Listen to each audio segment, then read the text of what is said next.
السلام علیکم، امید کرتی ہوں آپ سب خیریت سے ہوں گے جی۔ تو آج کی ویڈیو ہے اباؤٹ دا اسٹوری آف حضرت موسیٰ علیہ السلام۔ اس سے پہلے ہم نے حضرت یوسف علیہ السلام کی اسٹوری دیکھی تھی۔ اب سب سے پہلے تو ہم لوگ بیک گراؤنڈ ڈسکس کریں گے کہ حضرت یوسف علیہ السلام کے بعد ایسا کیا ہوا کہ حضرت موسیٰ آئے، اور پھر ان کی لائف اور ان کے برادر حضرت ہارون علیہ السلام کی کا بھی ذکر کریں گے۔ تو چلیں اسٹارٹ کرتے ہیں۔ حضرت یوسف کے زمانے میں بنی اسرائیل مصر میں عزت کے ساتھ رہتے تھے، لیکن ان کے گزر جانے اور چند نسلوں کے بدلنے کے بعد نئی بادشاہ آئے جنہیں بنی اسرائیل سے شدید نفرت تھی۔ ان ظالم بادشاہوں کا لقب فرعون تھا۔ یاد رہے، فرعون صرف ایک لقب ہے جو اس ٹائم جو بھی بادشاہ بنتا تھا اس کو دیا جاتا تھا۔ انہوں نے بنی اسرائیل کو غلام بنا لیا، ان سے سخت مشقت کے کام لیے جاتے، مارا پیٹا جاتا، عورتوں کو رسوا کیا جاتا اور ان کی پرامن گھر برباد کر دیے جاتے۔ فرعون کو ایک نجومی نے بتایا کہ بنی اسرائیل میں ایک لڑکا پیدا ہوگا جو تیرا تخت الٹا کر دے گا۔ بس پھر اس نے حکم دیا، جتنے لڑکے پیدا ہوں انہیں قتل کر دو اور لڑکیوں کو زندہ رہنے دو تاکہ وہ ہمارے گھر کی خادمہ بنے۔ یہ ظلم کئی سالوں تک چلتا رہا اور بنی اسرائیل خوف میں زندگی گزارنے لگے۔ اب اس دور میں حضرت موسیٰ کی والدہ بھی حاملہ ہوئی۔ وہ جانتی تھی کہ اگر فرعون کے سپاہی بچے کو دیکھ لیں گے تو فوراً قتل کر دیں گے۔ پیدائش کے وقت اللہ نے ان کے دل میں الہام ڈالا کہ بچے کو دودھ پلاتی رہو، مگر جب خطرہ ہو تو اسے ایک صندوق میں ڈال کر دریائے نیل میں چھوڑ دینا، ہم اسے واپس تم تک لائیں گے اور رسول بنائیں گے۔ پھر ایسا ہی ہوا، موسیٰ علیہ السلام پیدا ہوئے، کچھ دن ماں کے پاس رہے، مگر جب سپاہیوں کی تلاش سخت ہونے لگی تو ماں کا دل لرز گیا۔ انہوں نے اللہ پر بھروسہ کیا اور ننھے موسیٰ علیہ السلام کو مضبوط صندوق میں لٹا کر دریائے نیل میں چھوڑ دیا۔ صندوق پانی میں چلتا چلتا سیدھا فرعون کے عظیم الشان محل کے قریب آ رکا۔ خادماؤں نے صندوق اٹھایا اور اندر لے گئیں۔ فرعون کی بیوی حضرت آسیہ نے جب صندوق کھولا اور موسیٰ علیہ السلام کو دیکھا تو اس کا دل محبت سے پگھل گیا۔ وہ بولی، یہ بچہ میرے اور تیری آنکھوں کی ٹھنڈک ہے، اسے قتل نہ کرو، شاید یہ ہمیں فائدہ دے یا ہم اسے اپنا بیٹا بنا لیں۔ فرعون نہ چاہتے ہوئے بھی راضی ہو گیا، لیکن اب مسئلہ یہ تھا کہ موسیٰ علیہ السلام کسی عورت کا دودھ نہیں پی رہے تھے۔ اللہ نے خود موسیٰ علیہ السلام کے لیے دودھ حرام کر دیا تھا تاکہ انہیں اپنی اصل ماں تک واپس لے جائے۔ اس وقت موسیٰ کی بہن آ گئی اور اس نے کہا، میں ایسی عورت کو جانتی ہوں جو اسے دودھ پلائے گی اور اس کی اچھی پرورش بھی کرے گی۔ یوں اللہ کا وعدہ پورا ہوا اور موسیٰ علیہ السلام اپنی ماں کے پاس واپس آئے، اور اب انہیں تنخواہ دے کر یہی کہا گیا کہ اس بچے کی پرورش کرو اور اس کو دودھ پلاؤ۔ موسیٰ بڑے ہوئے تو نہایت طاقتور، نرم دل اور حق کے حمایتی تھے۔ ایک دن شہر میں دیکھا کہ ایک بنی اسرائیلی اور ایک فرعونی آپس میں لڑ رہے ہیں۔ بنی اسرائیلی نے موسیٰ کو پکارا، موسیٰ نے کتے کو ایک کھونسا مارا، مطلب فرعونی کو ایک کھونسا مارا، مگر اتفاق سے وہ مر گیا۔ موسیٰ فوراً پریشان ہوئے اور اللہ سے معافی مانگی۔ اگلے دن پھر وہی بنی اسرائیلی کسی اور سے لڑ رہا تھا اور بات فرعونی سرداروں تک پہنچ گئی۔ قتل موسیٰ علیہ السلام پر ثابت ہونے لگا تو ایک شخص دوڑتا ہوا آیا اور کہنے لگا، دربار میں تمہارے قتل کا حکم ہونے والا ہے، فوراً مصر چھوڑ دو۔ یہ اللہ کا پیغام تھا۔ یوں موسیٰ خوف و دعا کے ساتھ مدین کی طرف چل پڑے۔ مدین پہنچ کر موسیٰ نے دیکھا کہ ایک کنویں پر لوگ جانوروں کو پانی پلا رہے ہیں اور ایک طرف دو لڑکیاں کھڑی اپنی باری کا انتظار کر رہی ہیں۔ موسیٰ علیہ السلام نے ان کی مدد کی اور جانوروں کو پانی پلا دیا۔ جب وہ اپنے والد حضرت شعیب کے گھر پہنچی تو انہوں نے موسیٰ کو بلوایا۔ شعیب ان کی دیانت اور پاکیزگی سے بہت متاثر ہوئے۔ انہوں نے اپنی بیٹی کی شادی موسیٰ سے کر دی اور شرط رکھی کہ وہ 8 یا 10 سال ان کے ساتھ کام کریں گے۔ یہ وقت موسیٰ کی تربیت، صبر اور حکمت کا زمانہ تھا۔ پھر جب مدت پوری ہوئی، موسیٰ علیہ السلام اپنی زوجہ کے ساتھ مصر کی طرف واپس روانہ ہوئے۔ مصر کی طرف آتے ہوئے موسیٰ علیہ السلام رات کی اندھیری میں ایک پہاڑ کے پاس پہنچے۔ اچانک انہوں نے آگ دیکھی۔ آگ لینے گئے تو اچانک آواز آئی، اے موسیٰ، میں تمہارا رب ہوں، اپنی جوتیاں اتار دو، تم مقدس وادی میں ہو، میں نے تمہیں رسول کے طور پر منتخب کیا ہے۔ اللہ نے انہیں 2 معجزے عطا کیے۔ پہلا معجزہ یہ تھا کہ جب بھی وہ اپنی لاٹھی زمین پر پھینکتے تو وہ ایک بڑے خطرناک سانپ کی طرح بن جاتی۔ دوسرا معجزہ یہ تھا جب بھی ہاتھ بغل میں رکھ کے اور پھر باہر نکالتے تو وہ چمک رہا ہوتا۔ موسیٰ علیہ السلام نے عرض کیا کہ میرے بھائی ہارون علیہ السلام بولنے میں مجھ سے فصیح ہے، اسے میرا مددگار بنا دے۔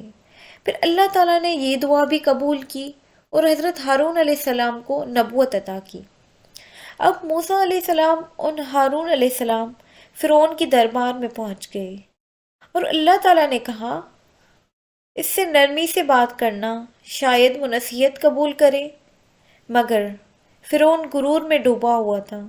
اس نے کہا، کیا ہم نے تمہیں پالا نہیں اور پھر تم نے ایک آدمی کو قتل کیا تھا؟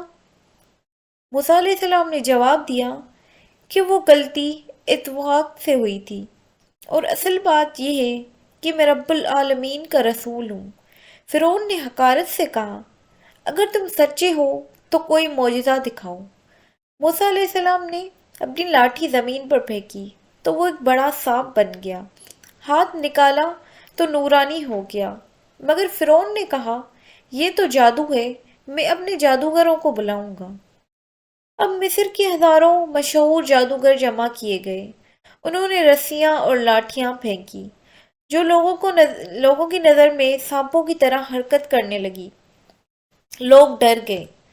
اللہ نے موسیٰ علیہ السلام سے کہا، مت ڈرو، تم ہی غالب رہو گے۔ موسیٰ علیہ السلام نے اپنی لاٹھی پھینکی تو وہ ایک عظیم بہت بڑا سانپ بن گئی اور سارے جادو نکل گئے۔ جادوگروں نے فوراً سجدہ کر دیا اور کہا، ہم موسیٰ اور ہارون علیہ السلام کے رب پر ایمان لاتے ہیں۔ فرعون یہ سنتے ہی پاگل ہو گیا اور انہیں ٹکڑے ٹکڑے کرنے کی دھمکی دی، مگر وہ ثابت قدم رہے۔ فرعون نے ایمان لانے والوں کو سخت سزائیں دینا شروع کی اور بنی اسرائیل پر ظلم اور بڑھا دیا۔ حضرت موسیٰ علیہ السلام نے اللہ سے دعا کی کہ ان کے دل سخت کر دے اور ان پر عذاب نازل فرما۔ پھر عذاب آیا، طوفان، ٹڈیاں، جوئیں، مینڈک اور خون۔ ہر بار فرعون کہتا کہ عذاب ہٹا دو، میں ایمان لاتا ہوں، لیکن عذاب ہٹتے ہی وہ وعدہ توڑ دیتا تھا۔ اللہ نے موسیٰ علیہ السلام کو حکم دیا، راتوں رات بنی اسرائیل کو لے کر نکل جاؤ۔ فرعون لشکر کے ساتھ پیچھے دوڑتا ہوا آیا۔ جب بنی اسرائیل سمندر کے کنارے پہنچے تو راستہ بند تھا۔ لوگ خوفزدہ ہوئے، مگر موسیٰ علیہ السلام نے کہا، میرے ساتھ میرا رب ہے، وہ مجھے راستہ دکھائے گا۔ اللہ تعالیٰ نے حکم دیا، اپنی لاٹھی سمندر پر مارو۔ سمندر پھٹ گیا، راستے بنے اور بنی اسرائیل گزر گئے۔ فرعون نے پیچھے کیا تو پانی واپس آیا۔ اب فرعون بھی اسی راستے پر جانے لگا۔ وہ پانی کے اندر گیا، مگر وہ وہیں ڈوب کر مر گیا۔ مرنے کے وقت وہ پکارا، میں ایمان لایا، مگر اب قبولیت کا وقت ختم ہو چکا تھا۔ بنی اسرائیل کے بچ جانے کے بعد موسیٰ کوئے طور پر 40 دن کے لیے گئے۔ وہاں وہ جگہ ہے جہاں انہیں پہلی بار اللہ تعالیٰ سے بات کی تھی۔ اب وہ دوبارہ اسی جگہ گئے۔ وہاں اللہ نے تورات عطا کی اور موسیٰ علیہ السلام نے اللہ سے براہ راست کلام کیا، مگر پیچھے بنی اسرائیل نے سامری کے بہکانے پر سونے کا بچڑا بنا کر اس کی پوجا شروع کر دی۔ موسیٰ علیہ السلام واپس آئے تو سخت ناراض ہوئے، سامری کو ملک بدر کیا اور قوم کو سزا دی۔ پھر بھی وہ بار بار نافرمانی کرتے، گائے ذبح کرنے میں ٹال مٹول، کھانے پر ناشکری، احکام بدلنے کی کوشش، حتیٰ کہ اللہ کے سامنے دیکھنے کا مطالبہ تک کر دیا۔ حضرت موسیٰ نے اپنی پوری زندگی بنی اسرائیل کی تربیت، اصلاح اور اللہ کی طرف بلانے میں لگا دی۔ سامری کے بچڑے کی فتنہ کے بعد انہوں نے قوم کو یہ واضح طور پر سمجھایا کہ اللہ کی عبادت کے سوا تمام راستے گمراہی ہے۔ انہوں نے تورات کی تعلیم کھول کر بیان کی، لوگوں کو عدل، شریعت، عبادت، حلال و حرام سب کچھ سمجھایا۔ پھر اللہ نے بنی اسرائیل کو من سلوہ جیسی نعمتیں دی، لیکن موسیٰ علیہ السلام نے ساتھ ساتھ ان کو یہ بھی سمجھایا کہ نعمت شکر کے بغیر باقی نہیں رہتی۔ آہستہ آہستہ ان کی قوم میں ایک گروہ ایسا بن گیا جو واقعی اللہ کے احکام پر چلنے والا تھا۔ یہ وہ لوگ تھے جنہوں نے موسیٰ علیہ السلام کی صبر، معجزات اور اللہ کی نشانیاں اپنے آنکھوں سے دیکھ کر دلوں کو جھکا لیا تھا۔ انہوں نے موسیٰ علیہ السلام کی اطاعت کی، تورات کے قوانین پر عمل کیا، اپنے دلوں کو شرک سے پاک کیا اور خالص دین کی طرف لوٹ آئے۔ لیکن اس کے ساتھ ایک دوسرا گروہ بھی تھا جو ہمیشہ شک، نافرمانی، بحث اور ضد میں پھنسا رہتا۔ کچھ ہدایت پر آئے، کچھ گمراہ رہے۔ قرآن اس لیے بنی اسرائیل کو ایک آزمائش والی قوم کہتا ہے۔ یہی وہ وقت تھا جب موسیٰ کے ذریعے ہدایت کا چراغ مضبوط ہوا، مگر قوم کی آزمائشیں باقی رہیں۔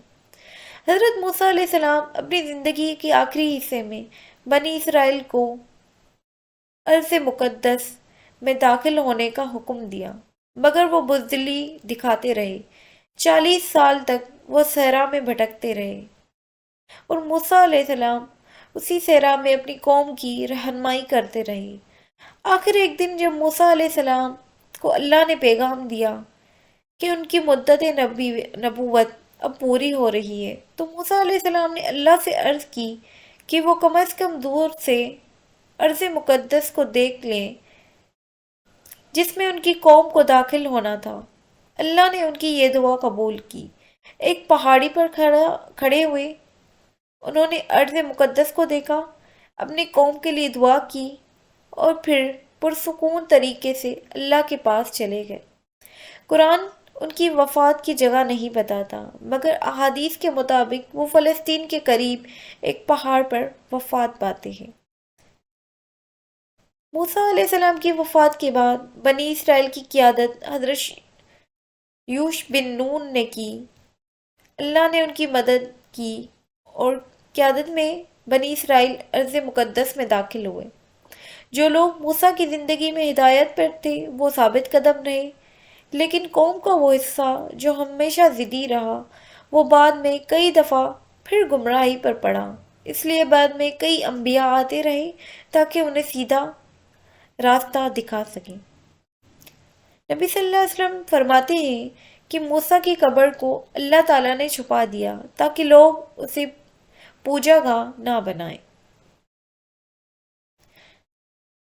حضرت موسیٰ علیہ السلام کی زندگی ظلم کو شکست دینے میں، فرعون کو اللہ کی عدالت میں پہنچانے میں، بنی اسرائیل کو غلامی سے آزادی دینے میں، شریعت تورات عطا کرنے میں، اللہ سے براہ راست بات کرنے میں، تاریخ کی سب سے بڑی قوم کو ہدایت کا راستہ دکھانے میں گزری۔ ان کی وفات کے بعد بھی ان کی تعلیمات جاری رہے اور بنی اسرائیل میں انبیاء کا سلسلہ چلتا رہا، یہاں تک کہ بعد میں حضرت داؤد، سلیمان، زکریا، یحییٰ اور آخر میں حضرت عیسیٰ تشریف لائے۔ امید کرتی ہوں آپ کو ویڈیو اچھی لگی ہوگی۔ جزاک اللہ، تھینک یو فار واچنگ۔